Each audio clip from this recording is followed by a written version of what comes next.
qué es un crimen de sistema.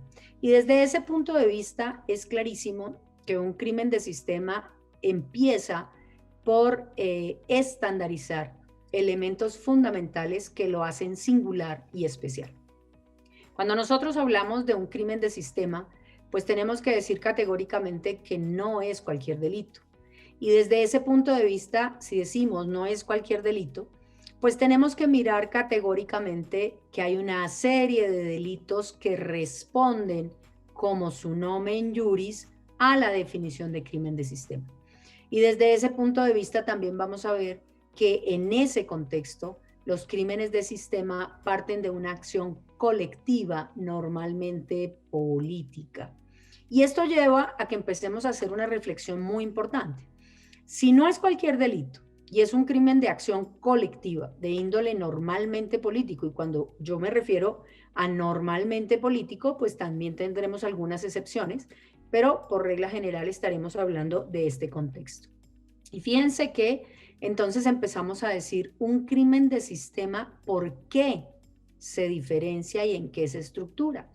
Fíjense que entonces empezamos a ver que un crimen de sistema son delitos que son delitos especiales, no son delitos generales ni comunes, que estamos manejando desde el punto de vista de un crimen como acción colectiva. Entonces no todos los delitos podrán realizarse ni por activa ni por pasiva de esta manera. Y también vamos a ver cómo un crimen de sistema se realiza bajo una ejecución, y esto es fundamental, bajo una ejecución que tiene definitivamente a su disposición el autor o los autores, y que tienen a su alcance normalmente los que detentan el poder. Y también tenemos que pensar que en el tema de detentación de poder, no cualquiera detenta el poder, pero varios detentan el poder en diferentes niveles. Y desde este contexto, fíjense cómo un crimen de sistema entonces va tomando forma. Un crimen de sistema es un crimen que se realiza por una acción colectiva que permite decir que es realizado, ejecutado por sujetos que tienen a su alcance una serie de medios, y que esos sujetos detentan el poder para cometer el crimen. Y desde ese punto de vista empezamos a hacer una señalización de que delito y crimen no es idéntico. Y entonces vendría la segunda pregunta: ¿qué diferencia el crimen del delito? Y agradezco mucho a Luciana que me dio paso a poder hablar de este crimen de sistema.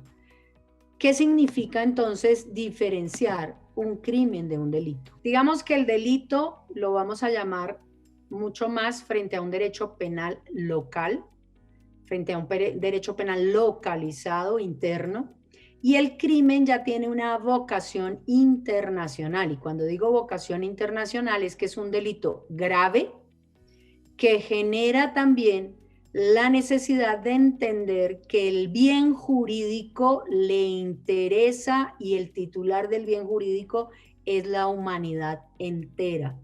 Desde ese punto de vista, cuando nosotros trabajamos con esa diferenciación entre delito, que fíjense que simplemente les pongo este ejemplo que ustedes lo manejan todos los días. Cuando ustedes hablan de delitos en el derecho local, interno, ustedes están hablando de un bien jurídico que puede estar en cabeza o del sujeto particular, patrimonio económico, por ejemplo, o del Estado, cuando hay delitos que afectan realmente el bien jurídico del Estado, o en algunos casos también tenemos bienes jurídicos que pueden ser individuales o de fe pública, en el caso de la falsedad o de administración de justicia. Y entonces miren cómo la diferenciación también empieza por el manejo de cuál es la clase de bien jurídico que se protege en cada una de estas dos acepciones. En el delito, el bien jurídico que se protege puede inclusive ser reclamado en los delitos que son querellables, que necesitan denuncia, puede ser reclamado solo por el querellante legítimo. Nadie más puede interferir en el ejercicio de la acción.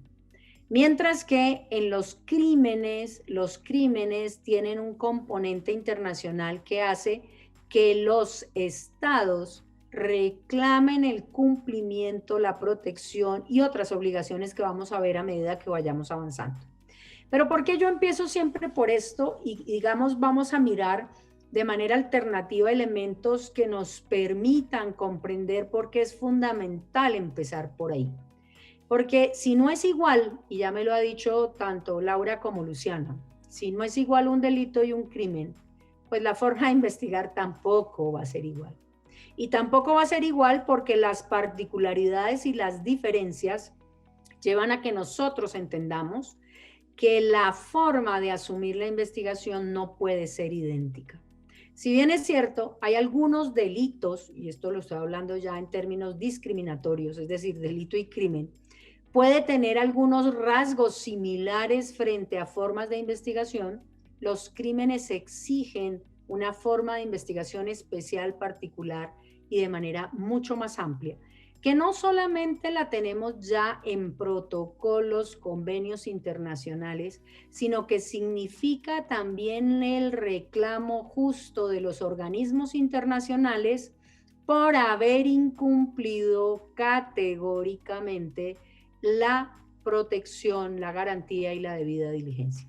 Y estos elementos los vamos a ver con calma porque indiscutiblemente en el tema y en particular conociendo, yo estuve en Chihuahua hace 3 años, recordaba ahorita con Ruth, el tema en particular en donde empezamos a ver cómo manejar y cómo comprender la investigación de contexto en el sistema acusatorio y sobre todo en el tema de feminicidio, pues llevó en su momento a hacer algunas pretensiones y postulados que llevaron incluso a sacar una decisión del gobernador sobre la forma en que debería procederse.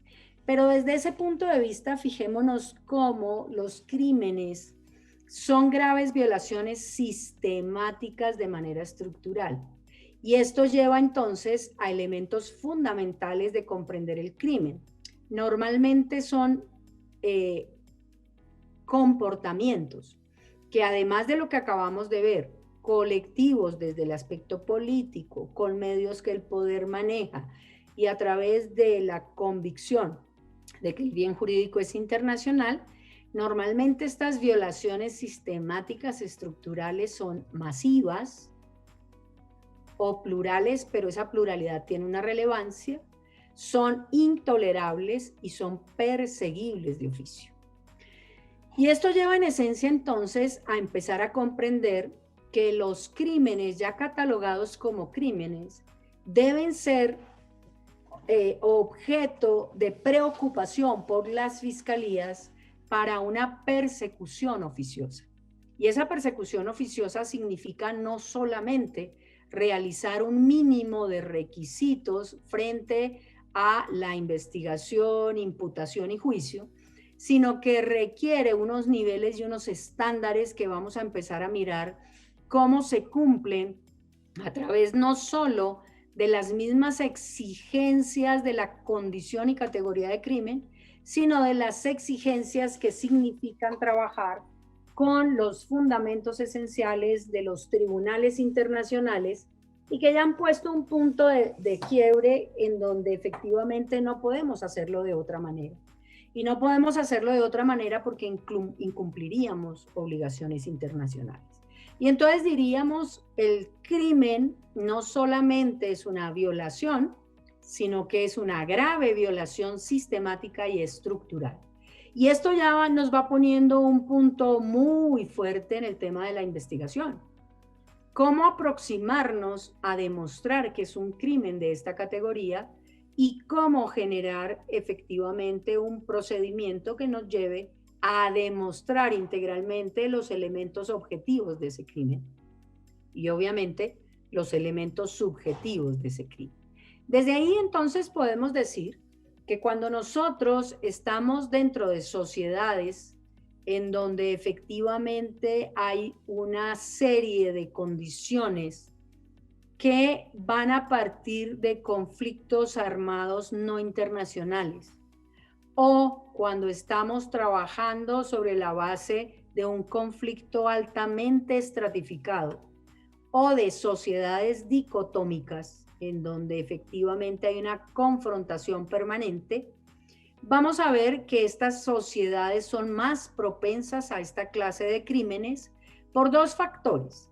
No solamente por factores que implican que esos sujetos que mantienen el poder quieren generar un control a través de violencia, sino que la pluralidad y la sistematicidad estructural la van a ver dentro de estos contextos. Yo les puedo contar también cómo no solamente los tribunales judiciales o tribunales internacionales jurídicos han mirado esta clase de crímenes. Está también los tribunales que se constituyeron de una u otra manera histórica, como tribunales también éticos y tribunales como el Tribunal de los Pueblos, que sesiona desde el año 70 para mirar esta clase de crímenes. Pero obviamente esos tribunales éticos pues no tienen la obligatoriedad que tienen los tribunales internacionales que pertenecen al sistema regional y que obviamente México también de una u otra manera admitió en el momento en que firmó la Convención de Derechos Humanos. Y entonces empecemos a pensar que dentro de este concepto sistemático y estructural vamos a tener que empezar a mirar cuál es la clase de sociedad, y esto va a llevar a un punto de partida muy importante que lo vamos a ver posteriormente, que es la forma de realización del contexto que es fundamental en esta clase de investigaciones. Las sociedades propensas en esta clase de crímenes siempre van a ser sociedades que están dentro de estas particularidades y que llevan también a dinámicas estructurales y sistemáticas que permiten encontrar cuáles son las causas, los elementos, los fundamentos y sobre todo los autores o partícipes frente a esos supuestos criterios. La forma de entender cuáles son los graves crímenes o los más graves crímenes para poder hablar de esta forma de delincuencia o de esta forma de criminalidad, tenemos que mirar qué es esa violencia estructural, de dónde surge, de dónde parte. Miren, tenemos ejemplos múltiples y yo les quiero poner también como ejemplo lo siguiente. Hay formas de crear esa violencia estructural en delitos, en graves delitos de violaciones de derechos humanos. Cuando nosotros hablamos, por ejemplo, del delito de genocidio, si nosotros vemos, y lo pongo como ejemplo mi país, vamos a verificar cómo hay disposiciones legales que de antaño y hace mucho tiempo establecieron ciertos límites y ciertos vetos judiciales, legales, jurisprudenciales. Entonces, sobre esa base empezamos a entender cómo dentro de este contexto de la violencia estructural, pues obviamente tenemos que mirar aspectos que son fundamentales dentro de esa clase de sociedades que hemos visto. Pero nosotros no podríamos entrar a mirar indiscutiblemente los elementos que hemos visto hasta ahora, ni diseñar tampoco cómo investigar o cómo mirar estos crímenes sin generar una serie de preconceptos que también nos obligan a tener en cuenta estos aspectos para poder definir cómo investigar estos hechos. Y entonces aquí vamos a partir de dos elementos fundamentales. Esos dos elementos fundamentales también tienen que ver con la construcción del derecho, de la concepción del sistema, pero sobre todo de la convicción que hay de quién es el sujeto que tiene prevalencia y privilegio en el derecho internacional. Si yo les dijera a ustedes, cuando ustedes empiezan a investigar, ¿qué lugar tiene la víctima? ¿Qué dirían ustedes?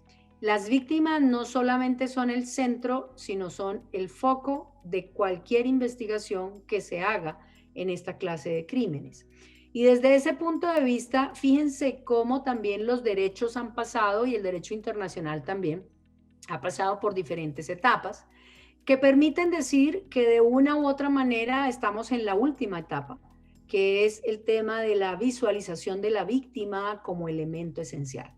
Y desde ese punto de vista, entonces, esa redefinición de ese estatus, como dice García Pablo Molina, se logró en el derecho internacional a través de una serie de discusiones y de postulados que llevan a mirar cómo construimos la investigación en lo que se llama en Colombia y en derecho internacional ese principio dialógico entre el derecho, el hecho y la víctima.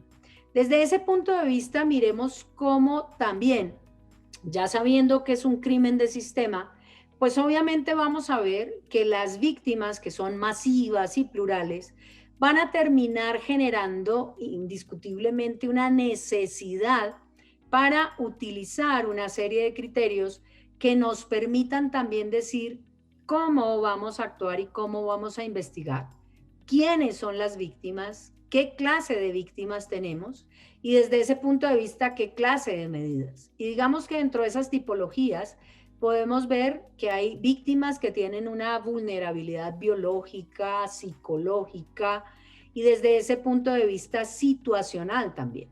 Y entonces ahí es donde empezamos a mirar cómo actuar y cómo mirar este punto de partida también para construir realmente una integración adecuada de esa investigación frente a los elementos que nos interesan en los graves crímenes de sistema y frente a las víctimas que ocupan un papel preponderante.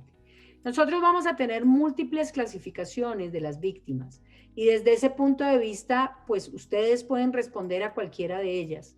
Pero los criterios de priorización normalmente en las fiscalías están dados a través de una resolución o de un acuerdo, en donde efectivamente ya les han marcado algunos aspectos y donde ustedes pueden también trabajar sobre esos aspectos. Pero eso no quiere decir que desconozcan las otras clasificaciones, porque pueden ser mucho más indicativas, entre otras, no solo de lo que pueden recaudar en la investigación, de hacia dónde va la investigación, sino cuáles son las medidas que efectivamente van a tener esas víctimas en torno a ese delito o a ese crimen.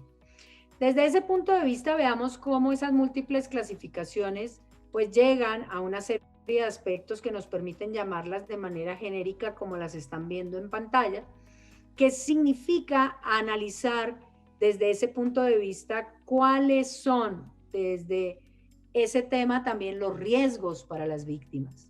Si son vulnerables, si son altamente vulnerables, o si ocupan dentro de la estratificación una posición en particular que tiende a ser objeto de manifestaciones permanentes del poder en su contra, pues tendrá que tenerse también mayor protección a la víctima y tendrá que enfocarse las medidas de reparación y no repetición como elemento esencial.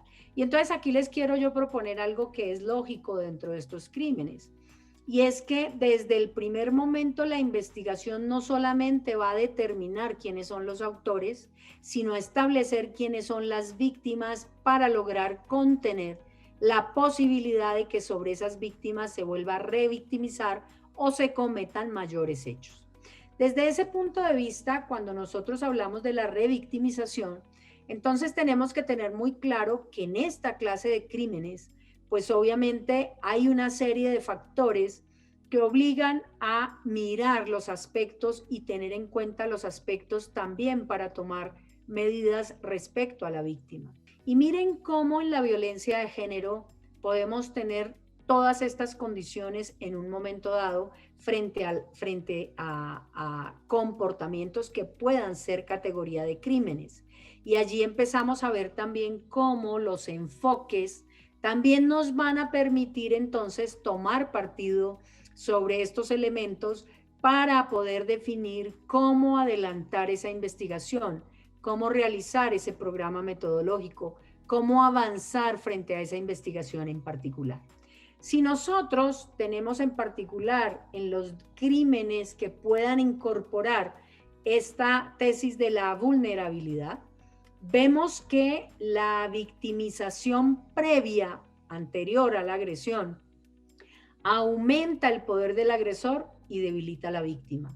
Son factores que pueden ser evidentes en anuncios que pueden terminar llevando al establecimiento de un comportamiento que pueda ser calificado como crimen. Y desde ese punto de vista también podemos hablar de la tesis de la resiliencia. Esa tesis de la resiliencia, desde ese punto de vista, también va a permitir evaluar cuál es la capacidad de la víctima de sobreponerse al efecto agresor. Y miren cómo la tesis de la resiliencia nos permite decir también que tenemos unas medidas que asumir sobre esa investigación para evitar que personas que son demasiado resilientes, que soportan el dolor, puedan generarse también con elementos posteriores de mayor daño en términos de poblaciones múltiples. Ese punto de vista, digamos que trabaja sobre el reconocimiento internacional del concepto de derecho victimal. Eso ha sido ganado espacio a espacio. Ustedes pueden ver cómo todo el concepto de víctima en el derecho internacional es fundamental, y desde ese punto de vista para nuestros países es obligatorio el trabajar dentro de la investigación con el derecho de protección a la víctima, sobre todo en esta clase de crímenes que obligan a que se tomen las medidas desde el principio como parte del desarrollo de la Fiscalía. Desde allí entonces veamos que el concepto de víctima pues ha sido evolutivo y lleva a tomar conciencia no solamente a las legislaciones internas, sino también a las legislaciones internacionales, en donde los diversos tribunales y las diversas decisiones en torno a los crímenes de sistema, pues hacen un recordatorio permanente de la necesidad de mirar estos factores. Tenemos varios ejemplos, y varios ejemplos de ellos es también las medidas que se tomaron con respecto a las víctimas en los tribunales ex post y en los tribunales ad hoc, que como recordarán, y sé que lo han estado viendo, los tribunales ex post son el Tribunal de Nuremberg en particular, y los tribunales ad hoc Yugoslavia y Ruanda. En los tribunales ex post también tienen el Tribunal de Tokio, etcétera. Pero lo que significa esto claramente es que la víctima ocupa un papel preponderante.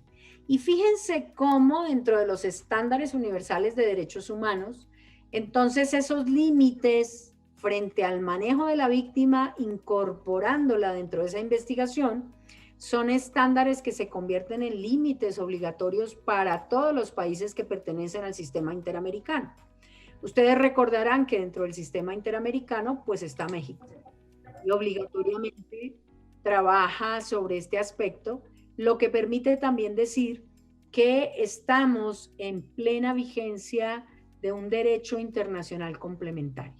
¿Y por qué quiero decirles esto? Quiero decirles porque lo que no se haga a nivel interno, a partir no solamente de la convención, sino también a partir del Estatuto de Roma, que también fue suscrito por México, significará que los tribunales internacionales, una vez entró en vigencia el Estatuto Penal de Roma, podrá generar la atracción de los procesos, incluso cuando se haya fallado sobre ese proceso, se haya obtenido una sentencia, pero no se hayan cumplido los estándares internacionales y estemos dentro del artículo 22 del Estatuto de Roma. ¿Y esto para qué? Para invitarlos a mirar cómo desde el concepto general de lo que significa planear la investigación, la metodología de la investigación de un crimen de sistema, las víctimas entonces tendrán una serie de derechos y obligaciones la Fiscalía con respecto a la Convención Americana de Derechos Humanos y con respecto a toda la jurisprudencia y los principios internacionales que llevarán también a que nosotros miremos lo que ustedes ya conocen y creo que lo manejan muy bien, que son los principios internacionales sobre el derecho de víctimas. Allí empezarán a ver cómo los principios que están expuestos en esta diapositiva, los Van Boven, los Joinet, los Baisioni y el informe Salinas, nos genera una serie de construcciones obligatorias para garantizar la protección de las víctimas. Miremos cómo la misma convención en el artículo 1.1 y 2 de la Carta nos obliga a que los estados partes que han suscrito esa convención, y recordemos cómo México, ya lo miraremos posteriormente, no solo la aceptó, sino la ratificó y aceptó la competencia de la Corte, genera automáticamente la obligación de respetar estos derechos y estos principios. Y desde ese punto de vista, veamos cómo en el caso Anzualdo Castro nos ratifica un punto fundamental en donde la Corte Interamericana de Derechos Humanos, fíjense que le impone al Estado y por ende a las fiscalías la obligación de garantizar las necesidades de protección. Y esto simplemente para irlos llevando de la mano de todos estos elementos a lo que posteriormente estaríamos trabajando sobre la posibilidad de construcción metodológica en estos crímenes graves o crímenes de sistema.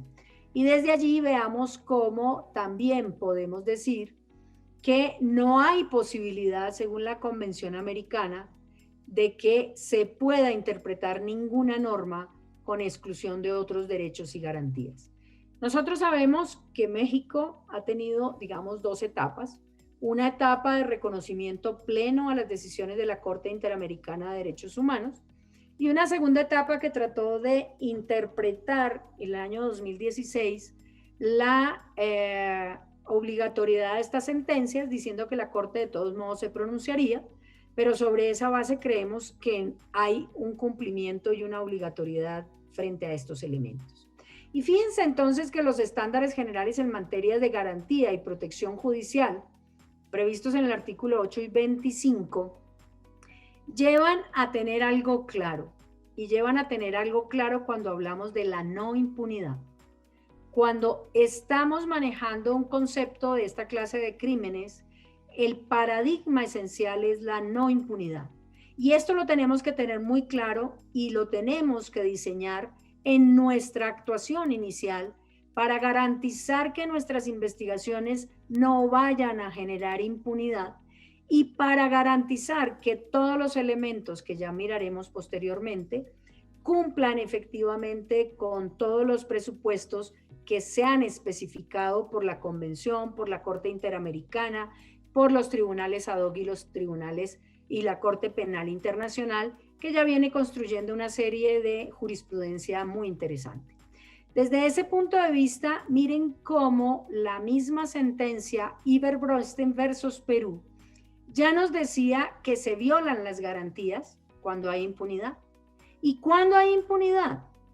Cuando falta la investigación, cuando no hay persecución, cuando no hay captura, enjuiciamiento y condena de los autores de violaciones de los derechos protegidos por la convención, pues estaremos hablando de impunidad. Y miren cómo, en particular, en el caso Blanca versus Guatemala, la repetición crónica de violaciones de derechos humanos tiene una consecuencia a nivel internacional, pero fíjense cómo, en particular, en el punto 173 de esta sentencia, que afirma que se viola el artículo 63.1 de la Convención, la Corte constata que en Guatemala existió y existe un estado de impunidad respecto de los hechos del presente caso, entendiéndose como impunidad la falta en su conjunto de investigación, persecución, captura, violaciones de los derechos protegidos por la Convención, toda vez que el Estado tiene la obligación de combatir tal situación por todos los medios legales disponibles, ya que la impunidad propicia la repetición crónica de las violaciones de los derechos humanos y la total indefensión de las víctimas y de sus familiares. Veamos cómo una multiplicidad de casos, ustedes lo podrán ver también en el caso Blake y en el caso Loaiza Tamayo, indica que empezamos a ver que en casos como el delito de desaparición forzada hay también una serie de obligaciones de estructuración de la investigación. Y miren cómo desde ese punto de vista, cuáles niveles me está proponiendo, y por eso es tan importante este preámbulo, cuáles niveles de investigación me están proponiendo los organismos internacionales. Miren cómo desde ese contexto la violación del Estado no solamente está por activa, sino también por pasiva, es decir, dejar de hacer. Y el dejar de hacer lleva a dos consecuencias: responsabilidad del Estado, pero también puede llevar responsabilidad personal a nivel de la Corte Penal Internacional, porque ustedes lo saben que la Corte Interamericana trabaja sobre la responsabilidad estatal, la Corte Penal Internacional trabaja sobre la responsabilidad penal individual. Y miren que desde ese punto de vista también tenemos que tener claro que esa función dialógica de la justicia en términos de víctima deberá generar una obligatoriedad de acceso a la justicia de los grupos en riesgo, de recursos efectivos y de protección reforzada, que ustedes recordarán la sentencia Rosendo Cantú versus México, que fue una de las sentencias que marcó hito frente a esta necesidad de esa protección reforzada.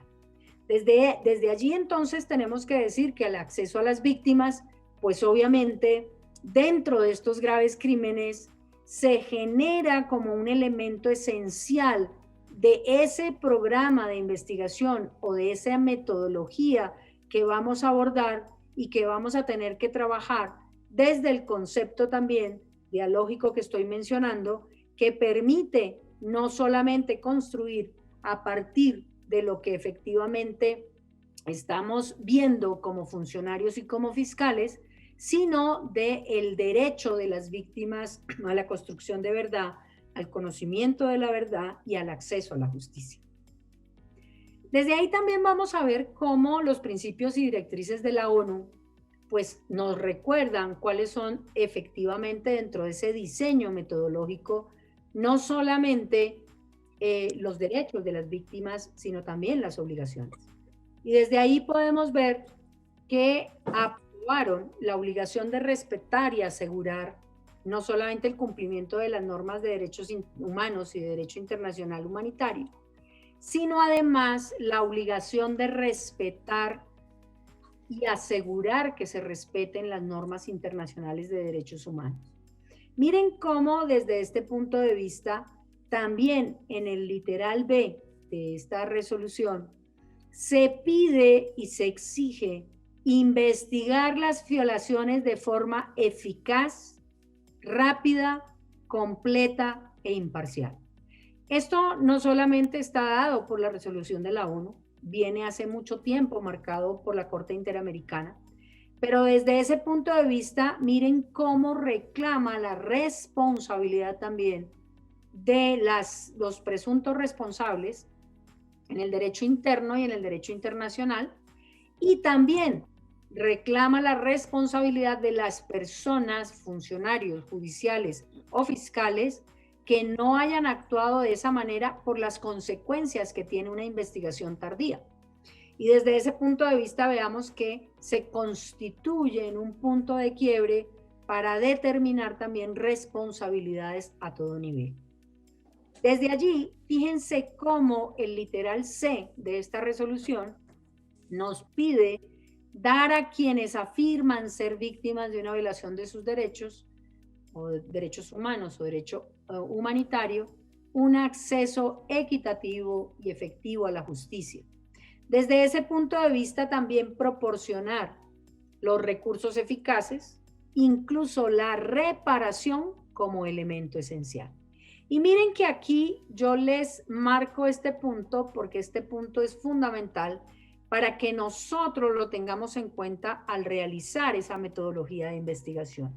Y vamos a tratar de mirar cómo de una u otra manera podemos generar un programa metodológico que incluya, pero que además cobije todos estos elementos que puedan llegar en un momento dado a ser significativos desde la lectura de este derecho internacional.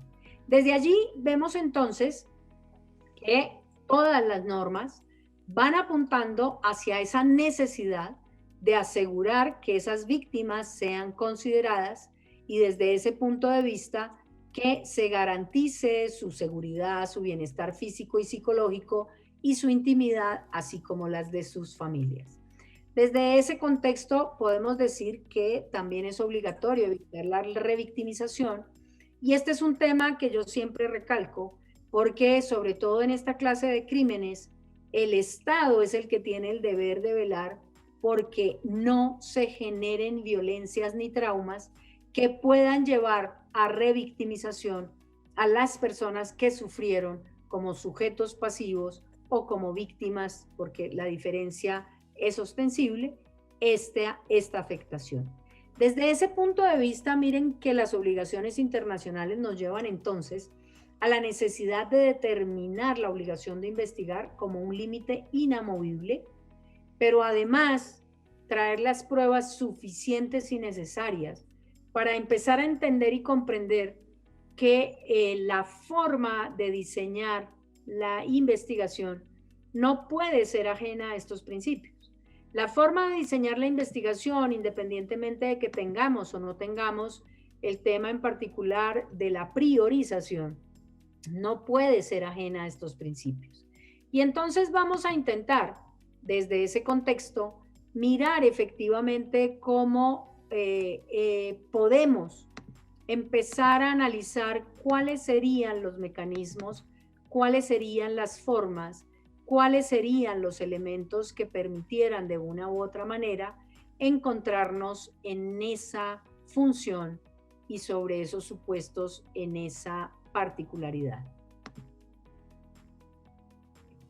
Desde allí, entonces, podemos decir que cuando nosotros estamos pensando en la metodología de los crímenes de sistema o en la metodología de investigación de los crímenes de sistema, podemos llegar a pensar que obviamente, como lo decíamos al inicio, pues no es lo mismo y no es igual.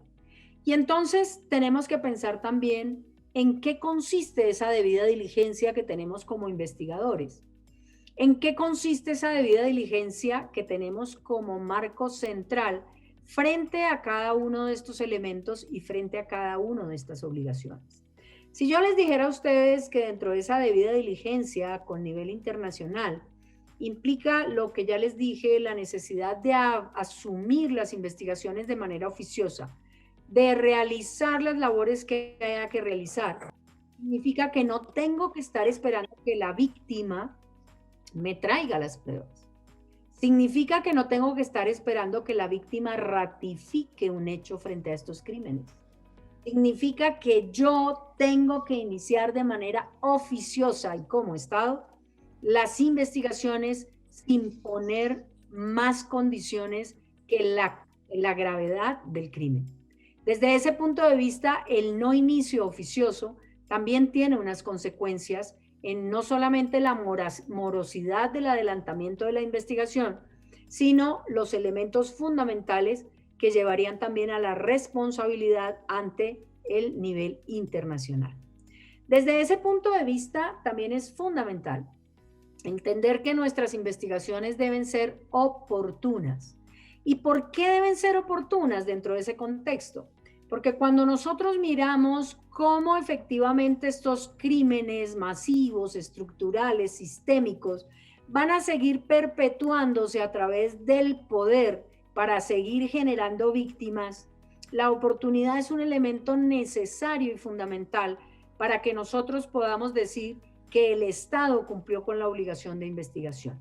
Una investigación tardía, esto no lo digo yo, lo han dicho muchos, pero además lo sostiene también la Corte Interamericana, no es una investigación que me sirva para lograr las finalidades que se pretenden dentro de este contexto.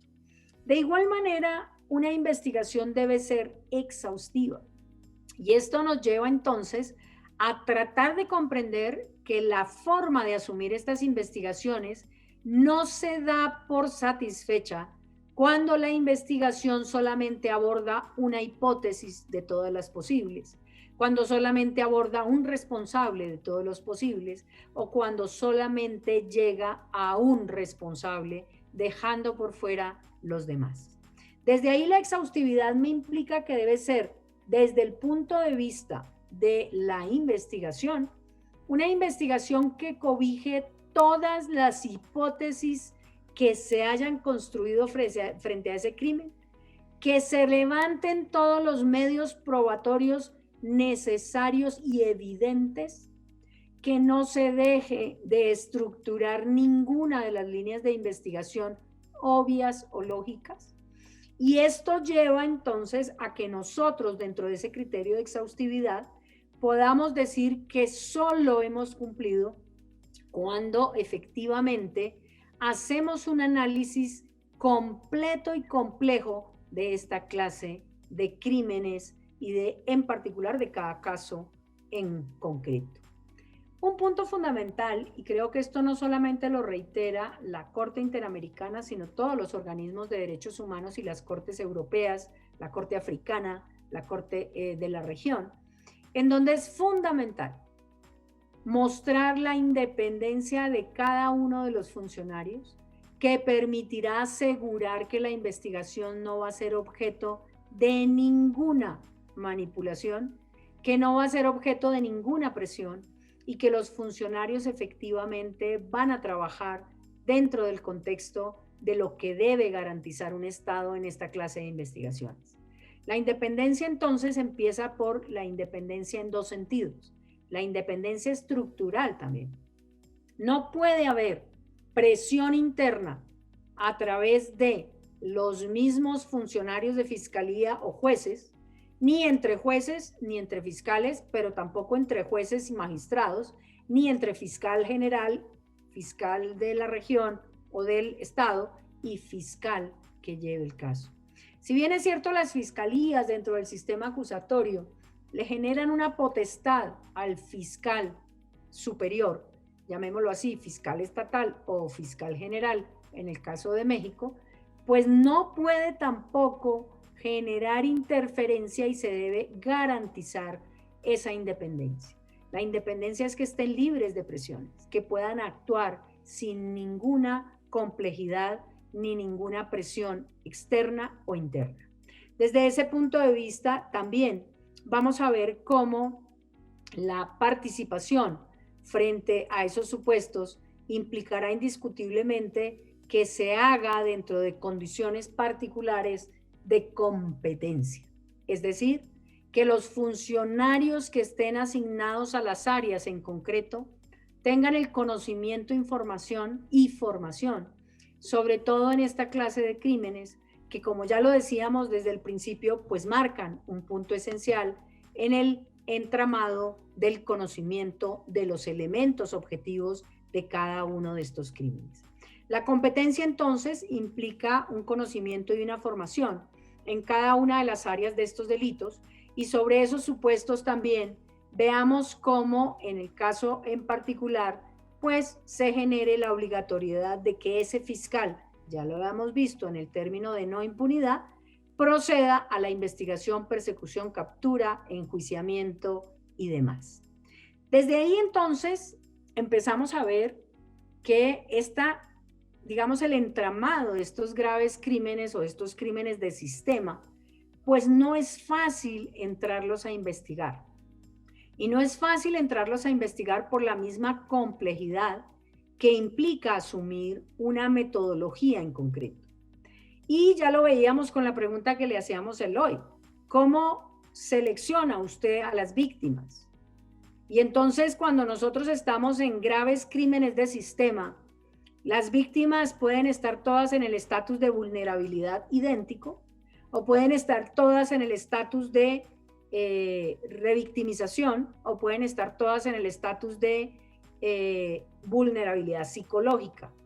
Y entonces la pregunta es, ¿cómo investigar, cómo seleccionar, cómo priorizar, pero también cómo construir la investigación?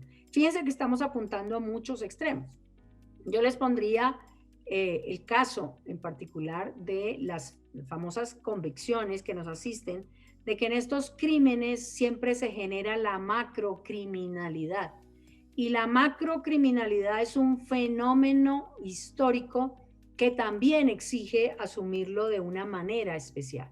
Y desde allí entonces, fíjense que La Corte Interamericana de Derechos Humanos, en algunos casos que tienen que ver con Colombia y en otros casos que tienen que ver con otros países, pero he decidido señalar dos en particular para que vayamos construyendo con el tema de estas dos sentencias contra Colombia.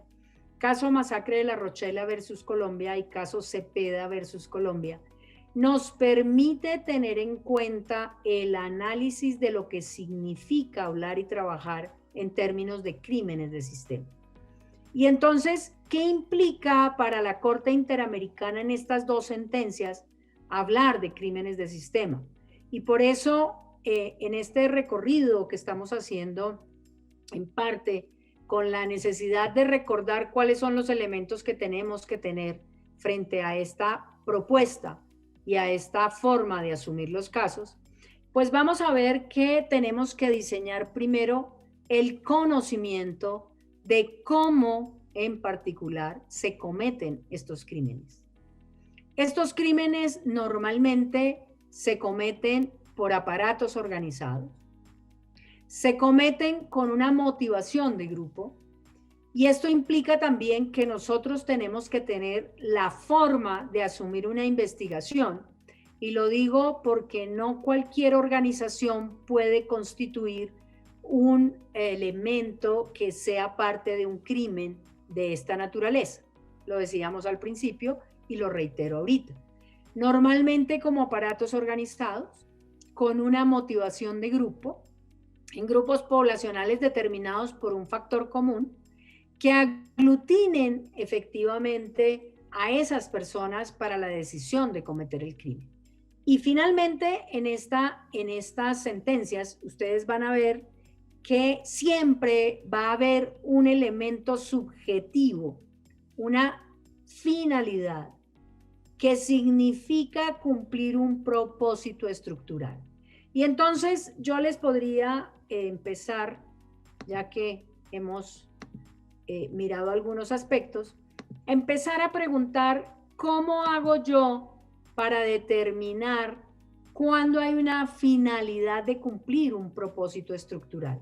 ¿Qué dirían ustedes? Bueno, pero miren cómo, a pesar de que nosotros, y yo creo que en Chihuahua se han estudiado ya algunos casos de crímenes de sistema, la necesidad de mirar estos aspectos, de cómo demostrarlos, de cómo construirlos, también es fundamental. Fíjense que si decimos normalmente por aparatos organizados, ya me ha puesto en el chat, me ha puesto uno de ustedes, que efectivamente iniciamos mirando el aparato que se había construido. Pero sobre esa base, veamos cómo el tema también fundamental es mirar, cuando hablamos de estructural, es que viene cometiéndose de manera compleja, es decir, de una u otra manera, el aparato organizado ha generado unos medios para cometer esos crímenes que definitivamente van con el propósito estructural, y esa finalidad estructural es de seguir generando esa clase de violación. Con una motivación de grupo ya estábamos hablando de la pluralidad, pero ¿cómo entonces entender que efectivamente, como lo dice Ruth, se construya? Y entonces fijémonos cómo la forma de llegar a estos elementos es el análisis del contexto. El análisis del contexto que nos permite mirar no solamente lo estructural del crimen, sino lo sistemático también del crimen. Y esto nos lleva entonces a hacer una realización clara y concreta de cómo significaríamos dentro de la investigación esa construcción de contexto. Ustedes, por ejemplo, me han hablado de priorización. La priorización es un medio de gestión, pero el contexto es una herramienta para poder determinar metodológicamente cuál es efectivamente ese grupo colectivo con énfasis político que de manera sistemática y generalizada o sistemática y estructural pueden generar con una finalidad en concreto ese crimen. Desde ahí entonces el contexto nos implica que desde el punto de vista investigativo Nosotros no podemos mirar el hecho como si solamente hubiera sucedido hoy como efecto, sino que nos obliga a hacer una recuperación del antecedente histórico, político, geográfico o poblacional. Yo creo que ustedes se acuerdan del caso de algodoneros. Ahí hay un elemento bien interesante de cómo se recupera, en el caso algodoneros, el hecho de las condiciones, no solo poblacionales, geográficas, sino de idiosincrasia. ¿Cuál es el tema en particular para hablar de feminicidios? Y lamentablemente México ha tenido muchas sentencias en este sentido, pero nos ha permitido también recobrar cómo se construye ese contexto. Y entonces desde ese punto de vista, fíjense que esa reconstrucción de contexto nos permite también estructurar los aparatos organizados. ¿Cuáles han sido recurrentemente esos aparatos organizados? Y desde ese punto de vista también vamos a hablar que pueden ser aparatos organizados de poder que pretenden mantener una política hegemónica dentro de los estados. Y eso lleva consecuencialmente a otros elementos que yo les ponía con el caso inicial de los indígenas y las disposiciones que les privan de acceder, por ejemplo, a ciertas zonas como el río o a ciertos productos alimenticios que son su modus de vida. Desde ahí entonces vamos a ver también cuál es la finalidad. Si yo les dijera a ustedes, hay un aparato estructural que genera desplazamiento de los pueblos indígenas, desarraigo de los pueblos indígenas, para que no tengan ni posibilidad de acceder a sus medios normales de vida y causen el exterminio, ¿ustedes qué dirían? ¿Cuál es el aparato? ¿Cuál es la finalidad estructural? ¿Y cuál es efectivamente la sistematicidad? ¿Cómo lo pueden saber? Solo encontrando y delimitando a través del contexto estos elementos que permitirían decir. Los ejemplos que pusieron, que tocaría obviamente mirarlos, yo no los ignoro desde el punto de vista de ejemplos, porque cuando ya están hablando ustedes de apropiación de tierras, cuando ustedes están hablando, por lo menos en el caso que me puso el primero de ustedes, de despojo de tierras, pues puede que esas dos personas que se están quejando ante la fiscalía sean dos de cientos de víctimas que han tenido el mismo elemento de desplazamiento forzado o en casos de connotación desde el punto de vista del crimen, que podría ser un crimen, y ustedes lo ven como crimen también de sistema. Pero lo que yo los quiero llevar es a cómo ustedes podrían metodológicamente establecer estos elementos. Y entonces, ¿qué significa, por ejemplo, en un caso, como en el caso de los indígenas, construir el contexto histórico, político, geográfico, poblacional? ¿Qué dirían ustedes que tendrían que desarrollar dentro de ese programa metodológico? Seguir avanzando en el tema de metodología. Pero fíjense cómo hay elementos que nos permiten desde la investigación también asumir una serie de postulados dentro de ese programa metodológico. Entonces, sobre esos supuestos, efectivamente hay una serie de elementos que nos permiten trabajar en términos de cómo investigar esos delitos de sistema o crímenes de sistema. Y tenemos métodos como la georreferenciación y la geocodificación de los crímenes para mirar también la parte geográfica e histórica, que significa también la posibilidad de identificar los problemas que de una u otra manera vienen siendo recurrentes dentro de diferentes geolocalizaciones o geografías. Y todo eso significa mirar efectivamente esa serie de patrones que me permiten también hablar de la frecuencia, ubicación espacial, y desde ese punto de vista también de cómo se planificó el delito y cómo se controló un delito. Entonces, los crímenes de sistema son crímenes que no son ocasionales, no son individuales, y digamos que desde ese punto de vista, todos los delitos que conocemos nosotros como los delitos de lesa humanidad son delitos que de una u otra manera exigen que nosotros investiguemos de manera especial.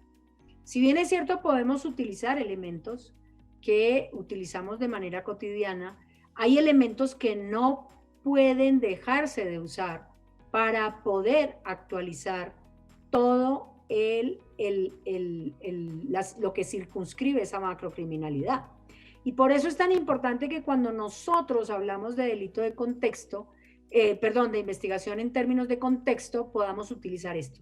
Desde ese punto de vista, digamos que también hay otros elementos que permiten entonces mirar en ese contexto la determinación de las focalizaciones de las zonas que son recurrentes en esa clase de crímenes. Y fíjense que cuando yo ya digo, por ejemplo, y sigamos con el tema étnico, si yo veo que hay 3, 4 estados, 5 estados que han desplazado a sus indígenas, que están generando una situación de hambruna en los indígenas, o que están generando una situación de prohibición inclusive de acceder a sus elementos básicos, pues, y el resultado es un genocidio, pues obviamente lo que estoy diciendo es que en esos 4 estados debe haber una política y una finalidad estructural de exterminio. Desde ese punto de vista, la focalización de las zonas recurrentes también nos permite ver fenómenos de manera sistemática. Si los actos son permanentes, recurrentes, pues permiten generar aproximaciones a esa clase de crímenes. Desde ese punto de vista también la realización del componente espacial y temático pues nos va a facultar como investigadores a mirar cuál es el límite espacial y cuál es el límite de tema con respecto al crimen que se está evidenciando en cada una de esas referencias espaciales. Desde ese punto de vista también podemos decir que hay una representación de ese espacio y que también hay una información asociada que nos permite dar datos fundamentales que de otra manera no podrían ser encontrados por el investigador. Desde ese punto de vista, miremos cómo es claro que los órganos internos de cada país generarán indiscutiblemente una cooperación con los órganos internacionales para enjuiciar a los responsables. Y esto es fundamental porque desde ese punto de vista vamos a ver también cómo existen una serie de elementos que permiten desde ese punto de vista considerar también a las víctimas dentro de ese mapa. Si yo digo, en este espacio, en este territorio, está sucediendo recurrentemente un ataque a víctimas que corresponden a un perfil de vulnerabilidad X o Y, estamos trabajando sobre esos supuestos con una identificación que también nos permite ver cuál es la finalidad de ese crimen y cuál es la finalidad estructural de ese crimen.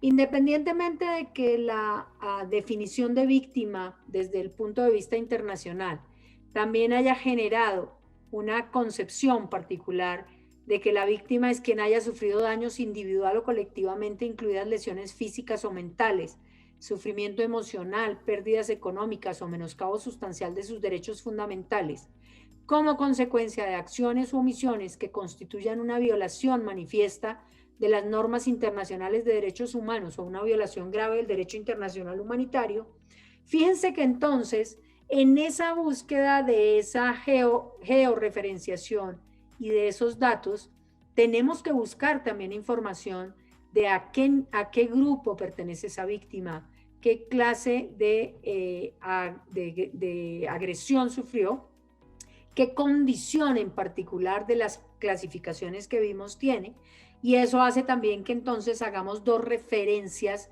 que estén paralelas dentro de la investigación. No solamente la determinación de quiénes pueden ser los presuntos autores dentro de un territorio a nivel jerárquico o a nivel horizontal, sino también quiénes pueden ser las víctimas y las posibles víctimas de seguir sucediendo esos hechos. Desde allí entonces veamos cómo este procedimiento de geolocalización también nos permite, o de georreferenciación, ubicar a la víctima dentro de ese contexto para mirar también lo que significa generar esos elementos.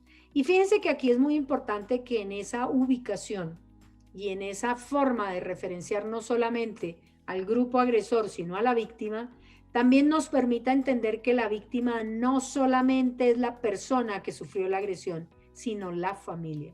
Y esto sí que ha costado a nivel nacional e internacional. La víctima comprende la familia inmediata o las personas a cargo de la víctima y a las personas que hayan sufrido daños al intervenir para prestar asistencia a víctimas en peligro o para impedir la victimización. Fíjense cómo en la ubicación de ese mapa de personas vulnerables no solamente es quién fue agredido, sino su núcleo familiar, quienes intervienen para ayudarla o quienes de alguna u otra manera prestan asistencia. Todas ellas pueden ser víctimas en el momento en que nosotros consideremos. Y a mí me encanta oír ahorita, en este momento, la afirmación que hacían Jesús sobre el reconocimiento a la víctima. Pues yo quiero preguntarle a Jesús, ¿hasta dónde llega su reconocimiento de víctima en sus procesos? ¿Usted reconoce a los familiares? ¿Usted reconoce a las personas que estuvieron ayudando a esa víctima y que fueron agredidos? Sí. Pues Sí, será sí, el es que único, sí está. doctor Jesús, No, es que porque le quiero contar que uno de los grandes problemas que yo he visto en México y en Colombia es la resistencia, inclusive a recibir a las personas como víctimas. Yo lo quiero felicitar si usted recibe a todo el núcleo, pero realmente la resistencia es mayúscula de todas las fiscalías, porque entre otras se les complejiza la labor, y esto es muy importante entenderlo, se les complejiza la labor cuando hay muchas víctimas, porque tienen que darle un sitio a esas víctimas. Y desde ese punto de vista, digamos que me alegra oír esa respuesta. Espero que siga así, doctor Jesús, para que nosotros no tengamos problema con el concepto de víctima. Pero cuando nosotros proyectamos esa ubicación en ese tablero, quiénes son los presuntos autores y las víctimas, no olvidemos que la víctima no solamente es la persona sobre la cual se ha generado el comportamiento o la familia más próxima, sino todo el núcleo familiar y las personas encargadas o las que ayudaron y también salieron agredidas. Desde ese punto de vista, entonces, veamos cómo también esta condición de víctima debe darse y reconocerse. Y si usted me dice que se la reconoce, licenciado Jesús, yo le hago una carta para que le hagan un reconocimiento expreso a usted por cumplir las normas de derecho internacional. Dígame que sí. Cuando estamos mirando en particular el reconocimiento de víctima en indagación, sin ni siquiera haber generado identificación del presunto agresor. Es obligatorio en derecho internacional reconocer a la víctima si ni siquiera se ha visualizado cuál pueda ser el agresor o el autor del delito. Desde ese punto de vista, en el derecho internacional, las víctimas deben ser, y por eso lo decía desde el principio, un elemento que debe situarse en ese marco, en ese mapa